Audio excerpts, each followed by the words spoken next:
নমস্কাৰ সকলোকে মোৰ অন্য এটি মিনি ভ্লগলৈ আশা কৰোঁ সকলো ভালে আছে।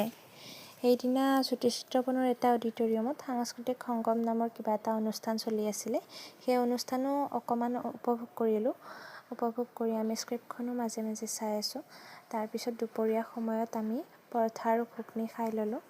যিহেতু দিনটো এনেকুৱা হেভি বস্তু একোৱে খোৱা নাছিলোঁ। তাৰপিছত এয়া আমাৰ অডিশ্যনৰ পাল পৰিল। অডিশ্যনটো দি মেলি আমি আকৌ ঘৰমুৱা হ'লোঁ। আহোঁতে ট্ৰেইন মিছ হৈছিল, সেইবাবে বাছত আহোঁতে বহুত সময় গ'ল। সেইবাবে যোৱাৰ সময়ত আমি ট্ৰেইনতে যাম বুলি ভাবিছোঁ। ইয়াত ট্ৰেইন ষ্টেচন পালোঁ। পিছে ট্ৰেইন আহিবলৈ সময় হোৱা নাই, গতিকে আমি চৰবত খাই ল'লোঁ। চৰবত খাই মেলি এয়া ষ্টেচনত ৰখি আছোঁ সকলোৰে দিনটো বহুত বেছি কষ্ট হৈছে, ইফালৰ পৰা সিফাল কৰি থাকোঁতে গৈছে। গতিকে এয়া ট্ৰেইন আহি পালে।